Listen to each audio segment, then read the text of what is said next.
Hello students, बहुत दिनों के बाद मैं वीडियो अपलोड करने जा रहा हूँ। उसके पीछे रीज़न ये था कि लॉकडाउन में कुछ सरकार ने सिलेबस को कम किया है और अगर वीडियो इसी तरह से बना दिया जाता तो वो आपके लिए परेशानी का सबब बन जाता। तो अब नए सिलेबस के आधार पर आपका वीडियो बन रहा है। तो त्रिनायत कोचिंग सेंटर 11th क्लास के लिए सबसे पहला चैप्टर दे रहा है कि atomic structure. Basic concept of chemistry तो हमने बता दिया था, लेकिन केमिस्ट्री के बारे में आपको मैं बता दूं कि chemistry is nothing but it is ABC, where A means atomic structure and B means bonding and C means classification. हालांकि 9th क्लास के स्टूडेंट भी इसको देखेंगे क्योंकि उनका भी कुछ मटेरियल इसके अंदर में है। 9th की बहुत सारी पढ़ाई 11th में होती है। तो एटॉमिक स्ट्रक्चर में सबसे पहले मैं बता दूं कि एटम का न्यूक्लियस होता है और न्यूक्लियस के चारों तरफ इलेक्ट्रॉन मूव करते रहते हैं। इसके पहले बहुत सारी थ्योरी है, डाल्टन थ्योरी वगैरह, तो सब आप लोग अपने से पढ़ लेंगे। तो ये न्यूक्लियस जो है, न्यूक्लियस के चारों तरफ इलेक्ट्रॉन का मूवमेंट है। Electron is negatively charge whereas proton is positively charge. ये प्रोटॉन जो होता है वो न्यूक्लियस के अंदर में होता है और इलेक्ट्रॉन इसके बाहर में मूव करते रहता है। जैसे एग्जाम्पल लोगे अगर सोडियम को, तो सोडियम का नंबर देखोगे तो 11 है। तो इसमें इलेक्ट्रॉन जो होगा वो 11 होगा और प्रोटॉन भी जो होगा वो 11 होगा। इलेक्ट्रॉन नेगेटिव में होगा और प्रोटॉन जो होगा वो पॉजिटिव होगा और दोनों मिलकर के 0 हो जाएंगे। इसलिए सारे एटम्स जो होते हैं वो न्यूट्रल होते हैं, क्योंकि उसमें इलेक्ट्रॉन और प्रोटॉन का नंबर जो होता है वो इक्वल होता है। इसके बाद मैं बताने जा रहा हूं प्रोटॉन के अंदर न्यूट्रॉन भी पाए जाते हैं। तो सबसे फर्स्ट टॉपिक आपका है कि इलेक्ट्रॉन, प्रोटॉन और न्यूट्रॉन के बारे में थोड़ा जान लीजिए। तो यहां मैं इससे दिखा रहा हूं आपको। सिंबल इलेक्ट्रॉन को E से डिनोट करते हैं, प्रोटॉन को P से और न्यूट्रॉन को N से डिनोट करते हैं। अप्रोक्सीमेट रिलेटिव मास जो होता है इलेक्ट्रॉन का 1/1836, इसको ये जानकारी रखें। वीडियो को पॉज करके इस टेबल को उतार भी ले सकते हैं। प्रोटॉन जो है वो 1 होता है अप्रोक्सीमेट रिलेटिव मास, और न्यूट्रॉन का भी 1 होता है। चार्ज जो होता है इलेक्ट्रॉन पर -1 होता है, ये दिमाग में रखना है एकदम हमेशा। प्रोटॉन जो होता है +1 होता है और न्यूट्रॉन पर कोई भी चार्ज नहीं होता है। इलेक्ट्रॉन का मास जो है बहुत नेग्लिजिबल है। देखो 10⁻⁻31, बहुत कम, 0.0000, तो 9.10939 इंटू 10⁻⁻31 kg। प्रोटॉन जो होता है 1.67 इंटू 10⁻⁻27, इतना ही दूर ले सकते हो, 1.67 तक ही। न्यूट्रॉन का 1.67 इंटू 10⁻⁻27। और AMU में एटॉमिक मास यूनिट में पहले बताए थे हम एटॉमिक मास यूनिट के बारे में। इलेक्ट्रॉन जो होता है वो 0.0054 होता है और प्रोटॉन जो होता है 1.00727 होता है और न्यूट्रॉन जो होता है 1.00867 होता है। इसको अप्रोक्सीमेट 1 और इसको भी अप्रोक्सीमेट 1 कहते हैं। लेकिन स्टूडेंट्स ध्यान देना इस बात पर, थोड़ा सा न्यूट्रॉन जो है वो प्रोटॉन से भारी है। आगे एक हम आपको बताएंगे मास डिफेक्ट, आगे जाकर के उसमें ये काम आएगा, उस समय इसको रिमेंबर रखना।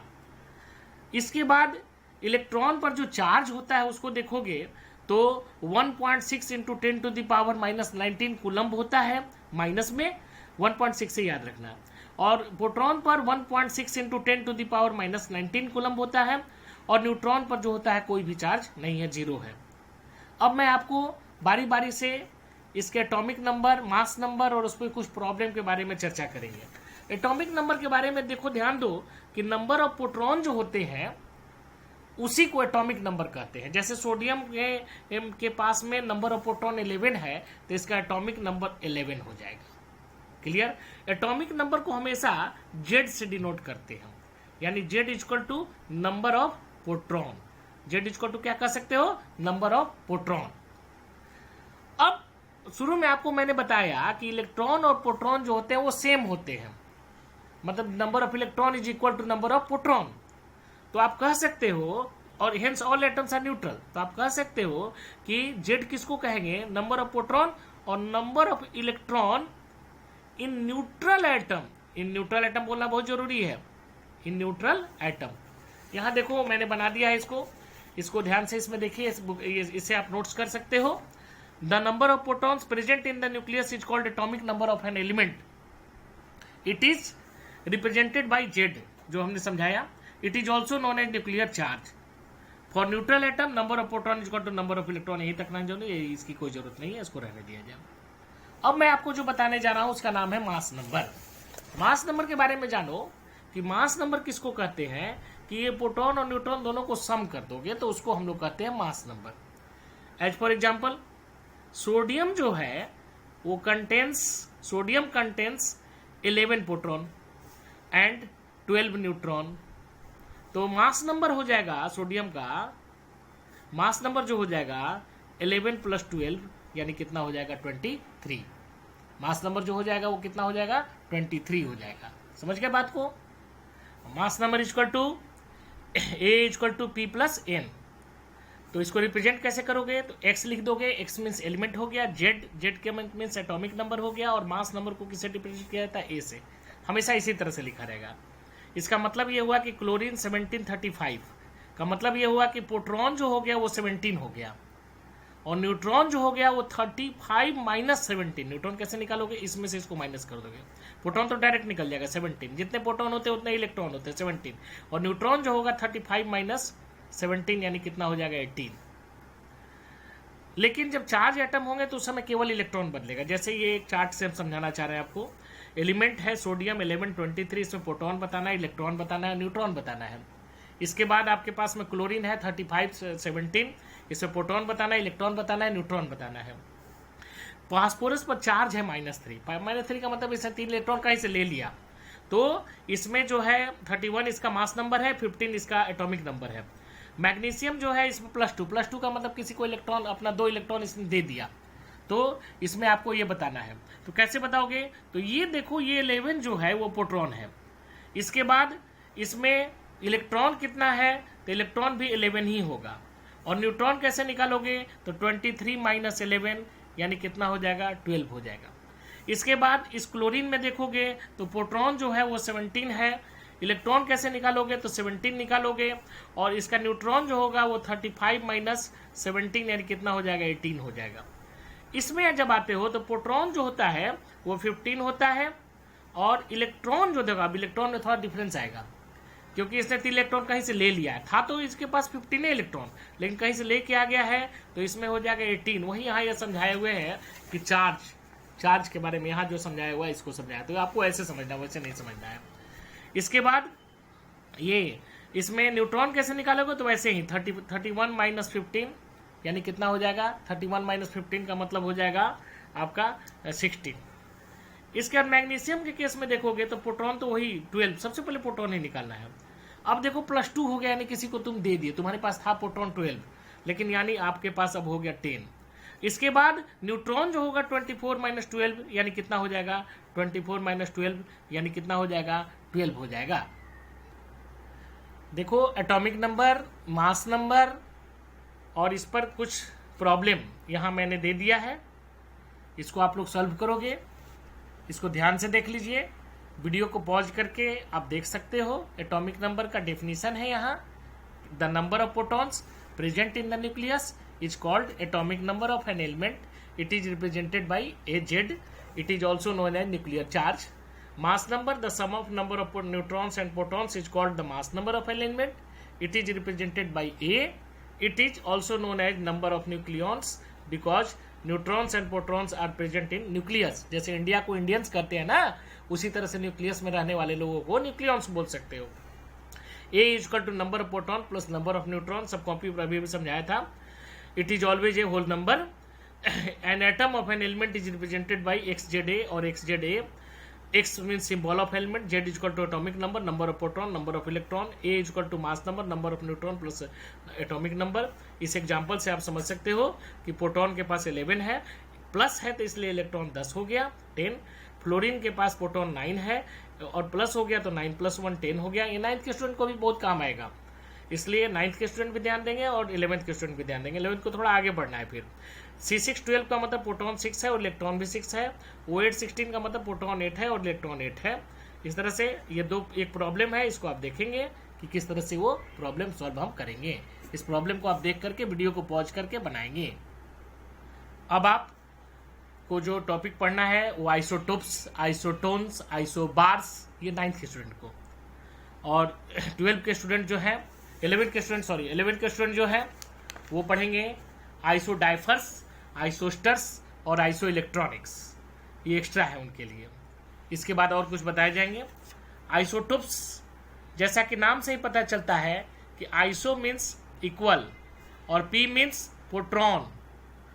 अब प्रोटॉन कहाँ दिख रहा है आपको? यहाँ दिख रहा है प्रोटॉन, यहाँ दिख रहा है, ये प्रोटॉन दिख रहा है। तो आइसो मीन्स इक्वल और पी मीन्स प्रोटॉन। यानी जैसे क्लोरीन है 1735 और क्लोरीन है 1737, तो दोनों का एटॉमिक नंबर जो दिख रहा है वो सेम दिख रहा है, बट मास नंबर जो दिख रहा है वो डिफरेंट दिख रहा है। So they are called isotopes. Means elements having same atomic number but different mass number are called isotopes. Chlorine 1735 and chlorine 1737 are isotopes. Hydrogen के 3 आइसोटोप्स हैं, 1H1, 1H2, 1H3। 1H1 is called hydrogen और protium, इसको protium भी बोलते हैं, और 1H2 is called deuterium and 1H3 is called tritium, इसको tritium बोलते हैं। ड्यूटेरियम को डी से भी डिनोट किया जाता है, जैसे इससे वाटर बनता है H2O, उसी तरह से ड्यूटेरियम से D2O बनता है हेवी वाटर, वो न्यूक्लियर रिएक्टर वगैरह में काम आता है। सोर्सेस ऑफ एनर्जी में 10th क्लास में पढ़े हो इसको। इसके बाद ये सबसे ज्यादा आइसोटोप्स जो होते हैं यूरेनियम के पास है, 9 आइसोटोप्स है उसके पास में। आइसोटोप्स के बाद, आइसोटोप समझ में आ गया, iso means equal, P means proton. Isotopes के बाद जो आता है उसका नाम है आइसोबार्स। आइसो मतलब इक्वल, आइसो मीन्स इक्वल, अब बार्स का मतलब होता है मास। मतलब अब जो मास सेम रहेगा लेकिन एटॉमिक नंबर जो होगा वो डिफरेंट होगा, they are called isotopes. Example में आप दे सकते हो C614 एंड N714, ये दोनों एलिमेंट का एटॉमिक नंबर जो है वो डिफरेंट है, बट मास नंबर दोनों का क्या है? सेम है। So they are called isobars. मतलब इसमें बोलोगे elements having same atomic mass but different atomic number are called isobars. इसके बाद जो आता है उसका नाम है आइसोटोन्स। आइसोटोन्स से साफ पता चलता है कि आइसो मीन्स हो गया आपका इक्वल, और एन का मतलब हो गया न्यूट्रॉन। मतलब इक्वल न्यूट्रॉन जो होगा, जिसमें न्यूट्रॉन इक्वल हो जाएगा, उसको हम लोग क्या बोलेंगे? आइसोटोन्स बोलेंगे। एग्जाम्पल से देख सकते हो, जैसे ये क्या कहते हैं इसको, C613 एंड N714, दोनों का न्यूट्रॉन निकालोगे तो 13 माइनस 6 यानी कितना हो जाएगा? 7 है। इसका न्यूट्रॉन निकालोगे तो 14 माइनस 7 यानी कितना हो जाएगा? 7। दोनों का जो एटॉमिक नंबर है वो क्या दिखाई दे रहा है? सॉरी, एटॉमिक नंबर नहीं, मास, ये न्यूट्रॉन जो दिखाई दे रहा है वो सेम दिखाई दे रहा है। सो ये दोनों जो है वो आइसोटोन्स हैं।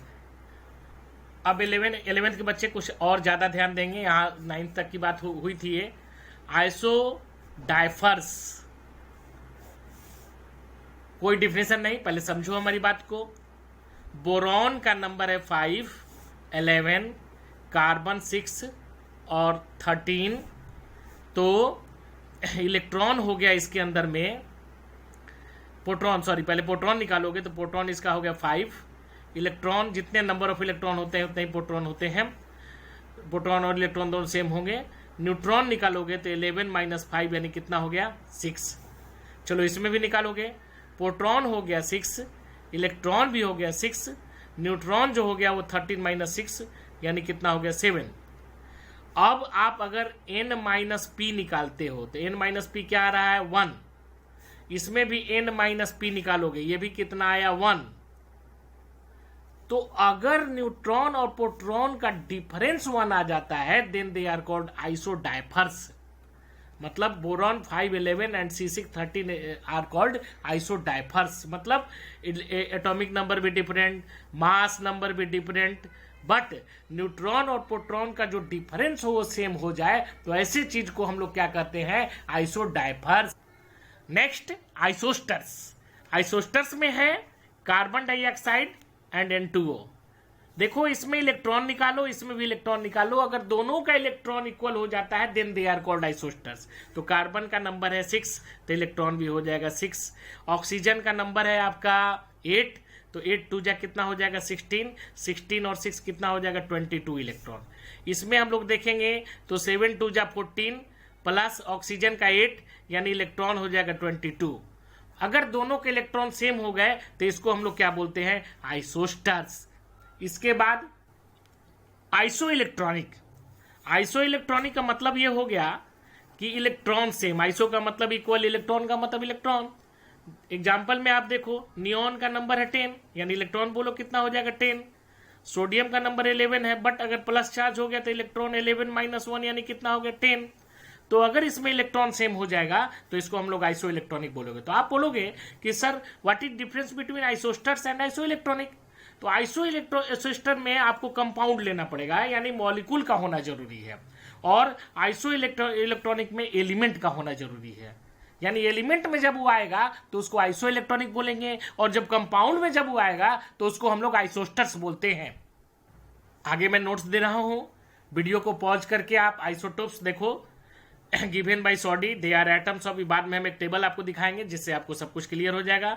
दे are the atoms given element which have the same atomic number but different their mass number, ये एग्जांपल है उसका।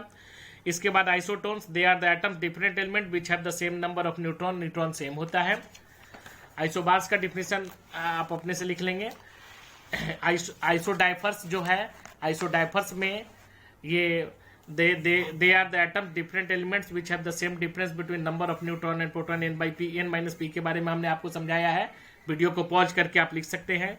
आइसोस्टर्स में they are the molecule which have the same number of atoms and electrons. यहाँ n-p will be same, यह लिखना जरूरी है। इसको हमने इंक्लूड कर दिया है बुक में, क्योंकि बुक को साथ साथ वेरीफाई भी किया जा रहा है। इसके बाद आइसोस्टर्स में मॉलिक्यूल वर्ड इस्तेमाल हुआ है और इसमें सेम इलेक्ट्रॉन अगर दिखाई दे रहा है तो आइसोस्टर्स बोलिएगा। इसको भी आप पॉज करके इस तरह से नोट्स बनाते चलेंगे, क्योंकि कोरोना काल में घर से बाहर निकलना असंभव है। Stay home, safe home. इसके बाद आइसो इलेक्ट्रॉनिक। आइसो इलेक्ट्रॉनिक में एटम दिया जाएगा जिसमें एटम का जो है ये सेम आ जाए तो उसको हम लोग क्या कहेंगे, आइसो इलेक्ट्रॉनिक कहेंगे। अब आप इस वीडियो को ज़्यादा से ज़्यादा चैनल को सब्सक्राइब करेंगे और लाइक भी बढ़ाएंगे, जिससे मैं और वीडियो आपको 11th का दे सकूं। इसके बाद ये देखो, डिस्कवरीज एंड देयर डिस्कवर्स है। देखो इलेक्ट्रॉन का डिस्कवरी किसने किया था, जे थॉमसन, ये याद रखना पड़ेगा। मास इतना है और चार्ज इतना है। प्रोटॉन गोल्डस्टीन ने किया था, मास इतना है, चार्ज इतना है। न्यूट्रॉन चैडविक ने किया था, मास और ये 0। इसके बाद हम लोग कुछ और भी पार्टिकल हैं, जैसे पोजिट्रॉन है, एंटीपोट्रॉन है, न्यूट्रिनो है, हम आगे चर्चा करेंगे जब मॉडल बताएंगे। तो मेसॉन है, उनके साइंटिस्ट का नाम हमने दे दिया है। कहीं जनरल नॉलेज जीके जीएस जो आते हैं उसमें आते हैं। आइसोटोप्स का डिस्कवरी सॉडी ने किया था, आइसोबार्स एस्टर ने किया था। ये सारा चीज आप इसको देख लेंगे। और इसके बाद अगले वीडियो में हम लोग मॉडल सीखेंगे, और मॉडल में थॉमसन मॉडल ये सबको सीखेंगे। लेकिन कोशिश कीजिए कि चैनल को ज़्यादा से ज़्यादा लाइक एंड सब्सक्राइब कर दें। जितने बढ़ेंगे हम अच्छे नोट्स के साथ, अच्छे ये के साथ हम आपके साथ प्रस्तुत होते रहेंगे।